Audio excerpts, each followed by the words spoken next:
Hello, Forgaster here again, and we are back for episode 74 of the Railcraft server Let's Play. And like I said in the last video, in this one we are going to set up the automatic casting system. And I've actually already started. We're going to have a look at some other changes, some mostly cosmetic changes that I've made. For one, I have started replacing these catwalks between the mountains here with floors from the catwalks mod. Oh, jeez. Let's get inside. Ow. I also changed how this area looks as well.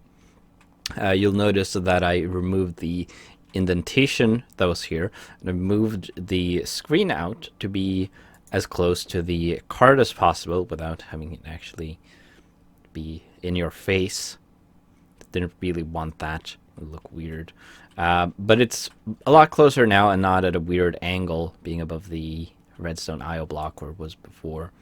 You'll notice that I've added another floor, which is called ore processing. We'll head down there. It's just below here. And you can see that I've started setting up the auto caster here.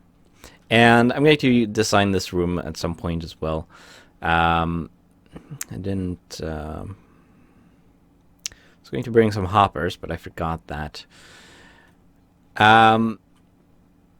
So this system, I redesigned it yesterday because I was using a stupid method, or an unnecessarily expensive method. So the way it works is you have a bunch of input tanks like this in an array, and let's say, for example, we have iron in this top tank here. We have an output tank here, and we have a pipe that will be set to always extract from this tank. And then we have an array of metal casters, which each will have a different mold in it. Currently only have the item casing mold here.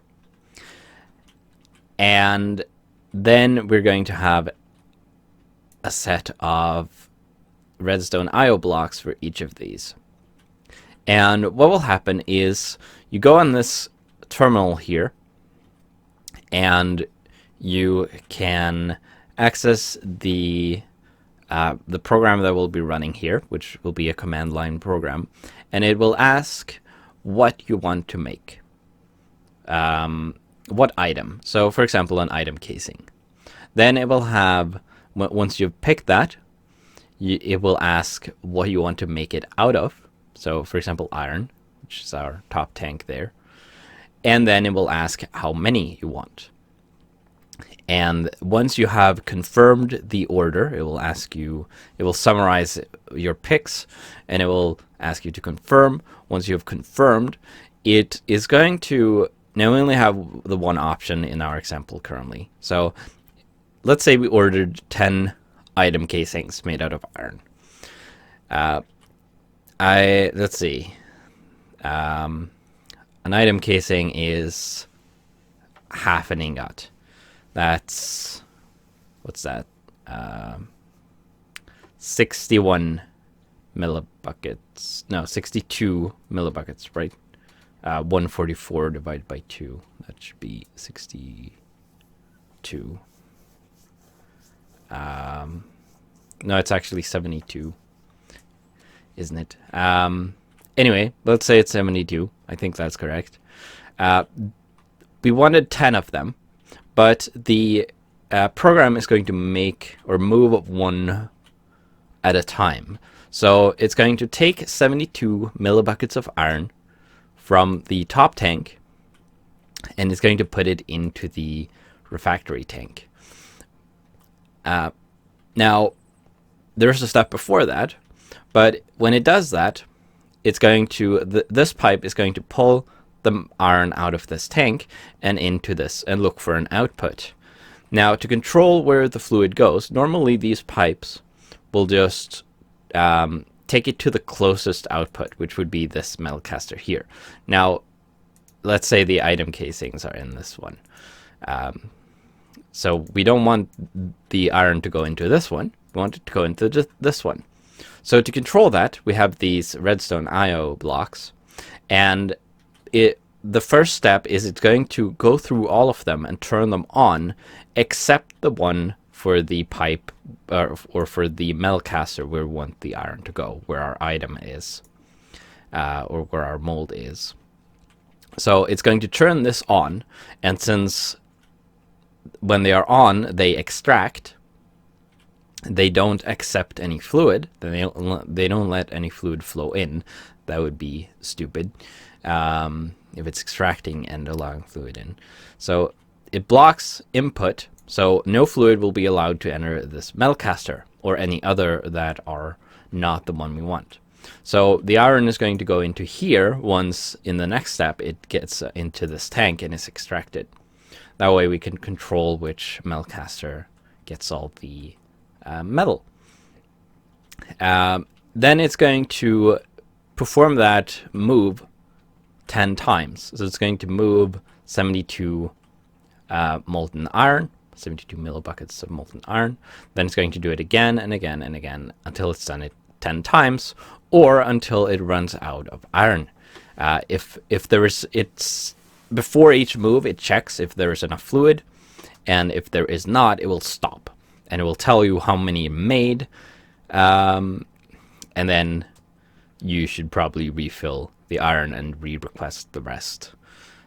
Then I'm planning on having hoppers underneath of these, and then a set of ducts, and it will take them to a chest or something here, which will be the output, hence the trench in the ground. Yeah, that's pretty much it. Now, before I redesigned this, what I did was I had an array of tanks similar to this, and another array of redstone IO blocks, and I had a bunch of pipes that I could power, and I could extract fluid from one of these storage tanks, and it would go into a central buffer tank, and then I had a transposer on that, which would move it from that tank into another buffer tank, so I could measure or move a specific amount of fluid, and then it would go from that tank into the metal casters, similar to how it works here. Then once the operation is complete, it would turn off the extraction from the input tank, and it will pull all the fluid back out from the buffer tank back into the correct storage tank. But then I realized that transposers are a lot cheaper than redstone IO blocks, which of course I didn't realize at the time because I designed this in creative mode. I just went with the first idea that popped into my head. But for one thing, redstone IO blocks cost a tier 3 microchip, not to mention a redstone card, and a bunch of redstone, while a transposer costs a tier 2 microchip at the highest. It costs a bunch of printed circuit boards, though, but you of course get 4 of them per operation. So you take 2 circuit boards, which is the same that goes into the redstone card in the redstone IO block, and then you have to pay an addition or put in an additional one. So you save a printed circuit board, you get 4 of them, and it's a lot cheaper this way, basically. But you don't need 1 per input fluid. You can have 4 input fluids per transposer as well. And when you want to, if I want to add more than these 4 fluids, I just put another one of these over here with another set of tanks around it, and then another input tank, and just have it permanently extract into this pipeline here. So yeah, that was a bit of a silly design decision on my part at the time. But now we're going to set this up, I guess. I'm going to... Actually, I guess I can just have that there. This won't work without power, obviously.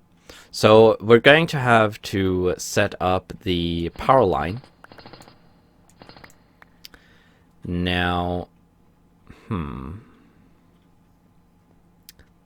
that is kind of unfortunate placement. Maybe I should have the power line on this side. Maybe this computer should sit here. Although I kind of was going to have another... I was going to have the ore processing over here with the actual smelting production of the molten metals, grinding, macerating and all that over here. But that is also going to require power, so I guess I could just run the cable in the floor here. It is going to have to run over here as well because these require power too. But I think this will work. So I'm just going to have the ore processing in here. And then I'm going to run the power line through here, I guess. And then I can, I guess, run it down this wall here. Because why not? Server is a little laggy apparently currently. So yeah. Now we're going to have to connect that up to the thing over here. Now I did decide not to use extreme voltage because, as it turns out, the extreme voltage transformer requires a Lapotron crystal, which I don't think is worth having to craft a bunch of those, because I would need one for each floor basically where I need to output or step down the power, and I don't want to do that. So we're going to go with high voltage, which is already being output by this, so you know, that's fine.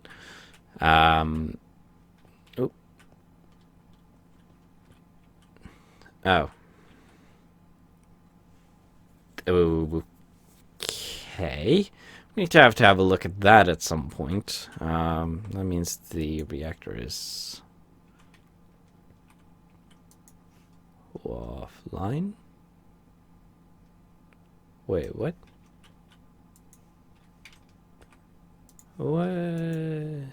What are you doing?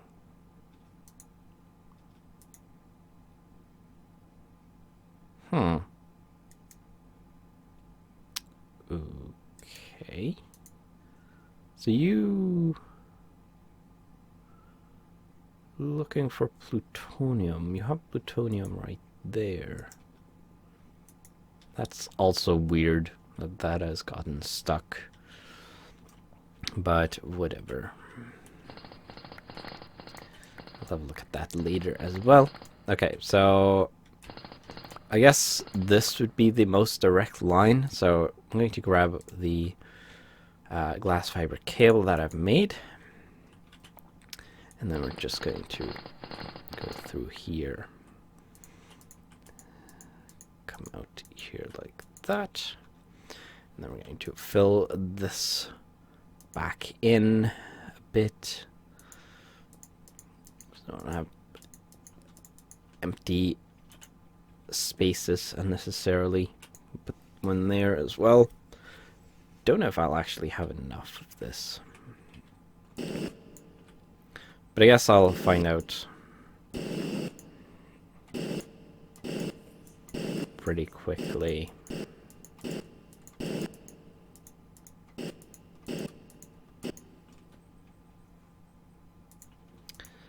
looks like barely enough. So fortunately nothing here is from IC2.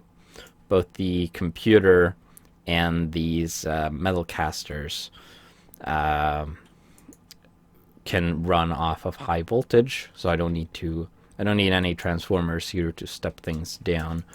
I do kind of need more cables though. I guess maybe I'll just put in high voltage cables for now, and then maybe replace them with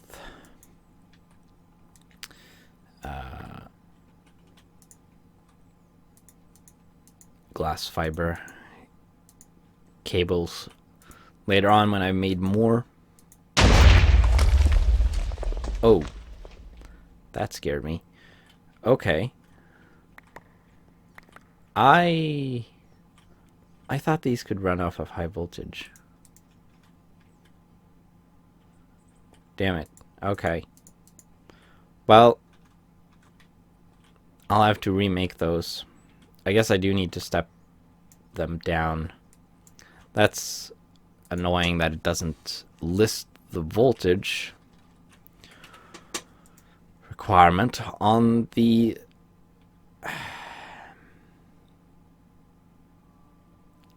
in the tooltips when there is one. That's stupid, and I completely forgot.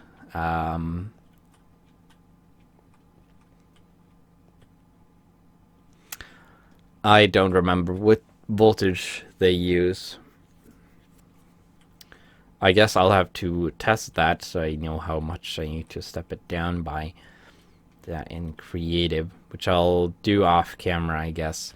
But the computer should work now at least. So we'll set that up. We're going to install OpenOS on it, and we're going to get the program. I also need a keyboard, which I need to make another one because this computer needs a computer or a keyboard permanently, so you can interact with it, unlike the elevator terminals where you just click the screen. Yes, I was not prepared for that explosion. I hate when that happens. Right. Well, that was less than ideal, to say the least. Lost a bunch of brass making those. It's annoying. Grumble. Grumble, grumble. Okay, so I realized that I don't have the program here. We are going to have a look at the program as well, because I also need to commit it. So we'll head back to the base, the old base, which is still the primary base because most of the machines and stuff is there. And I am going to move those over, or we are going to move them over in the next bunch of episodes, because now we have power, which is was the primary issue before. Okay, so let's pop over to IntelliJ again. So here is the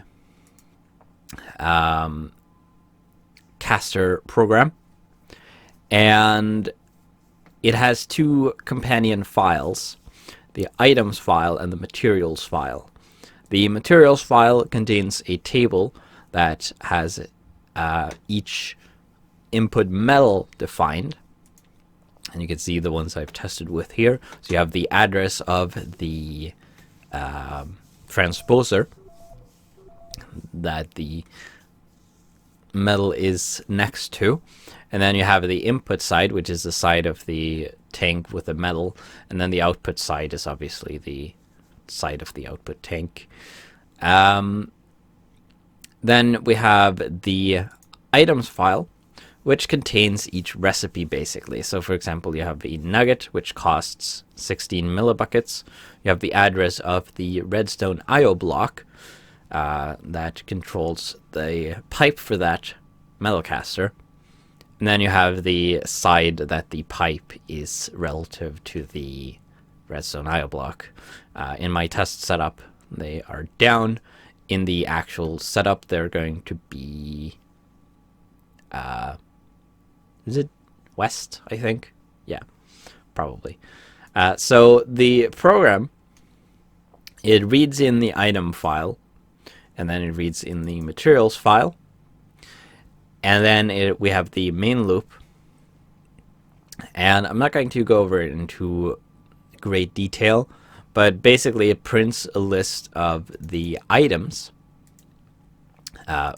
together with a number. And then you have a cancel. And then it uses term read to wait for the user input. So you specify one of the numbers corresponding to the item that you want. So for example, you choose a nugget. And then it's going to print the materials in the same manner with a corresponding number, as well as the C for cancel. And then it waits for user input. You pick a number that corresponds to the material you want to use. And then finally, it's going to wait for an amount, or you can cancel. And once the amount is specified, it's going to say you've ordered amount of material item. Then it's going to properly apply plural to the item. And then ask you to confirm with yes or no. If you specify Y, or capital or lowercase, it's going to proceed. If you specify anything else, basically, it's going to stop, which it's going to cancel and go back to the start, which all these cancels do. They just go back to the item selection. Then what it does is it loops over all of the materials. Oh, right, no. It loops over all of the items, which correspond to the output pipes. And then if the item name,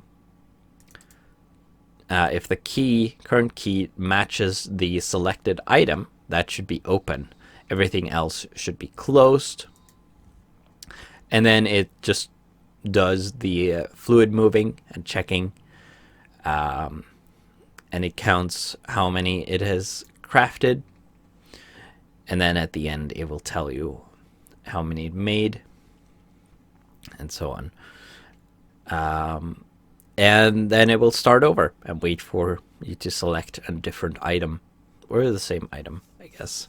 So this we're going to add to the git ignore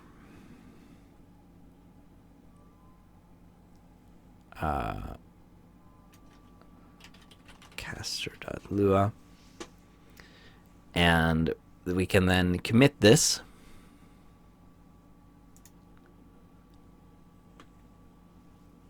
Presumably. Come on. There you go. We can commit the caster.lua file to the old repository, add caster program,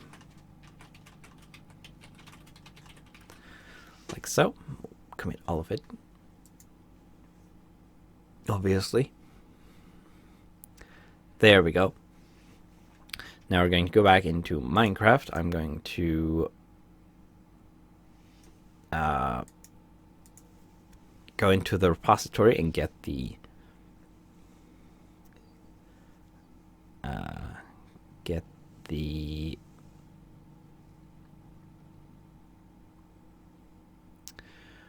raw file, or the URL to the raw file.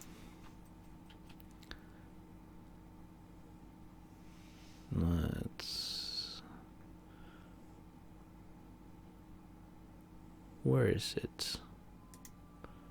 Didn't it push? Did I not push? I don't think I pushed. Probably also need to push the changes to the remote repository for them to actually show up. It's probably a good idea. Okay, so now there we go. There's the file. And then I'm going to copy the URL. And then in here, we're going to have to plug in the floppy disk I used to keep all my programs on, like so. And then we'll go into mount, go into the floppy disk. And then we're going to download the program. Like so. Pretty easy. I'll put these away. And then we're going to head back to the new base again, and we're going to put it on the computer. We're going to add the companion files, set those up, or start setting them up. I did blow up the redstone IO block, the redstone IO blocks I had placed, unfortunately. I don't have the metal casters anymore either, of course. Still annoyed about that. Oh wait, no, the redstone IO blocks survived, so that's good, because they were expensive. So we need the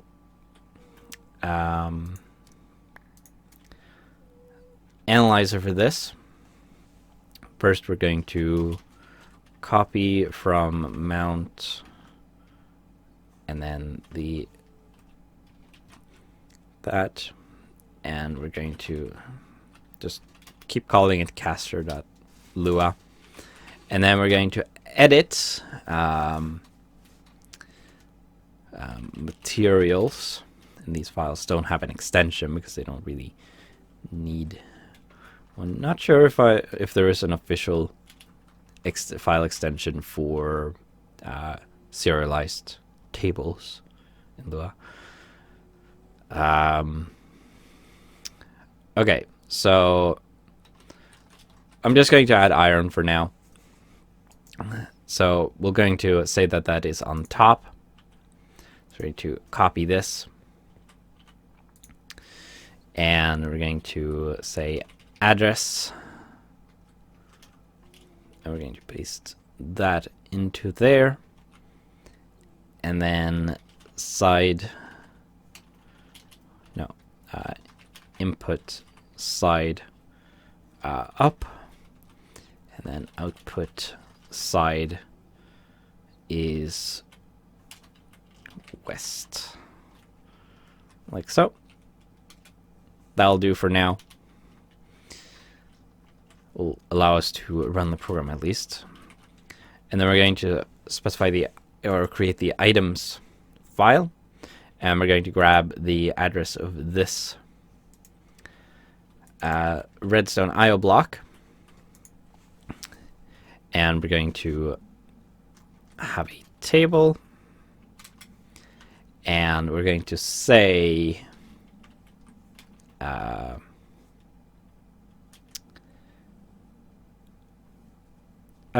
let's just say plate, and then we're going to have address like that, and then cost of a plate is 144, same as an ingot. And then side should be west. And I think that is it. I'm going to double check. Yeah, cost, address, and side. and then material, it is input side and output side and address. Yeah. And that will do for that. Now we should be able to run this. Not cat. Caster. So there we can choose plate and then iron. And then let's say we want 1, and we'll confirm the order. And then you can see it made none because it didn't have any iron to use. Okay, so I'm going to end the episode there. I'm going to get some metal to put into this, some molten metal to put into this. Move it in here manually. I'm going to replace the metal casters here and make some hoppers as well to put down underneath, and some sort of output inventory here, maybe a drawer or something. And then we'll be back for the next episode to test this properly, and then probably also start working on the ore processing. So with that, I will see you in the next episode.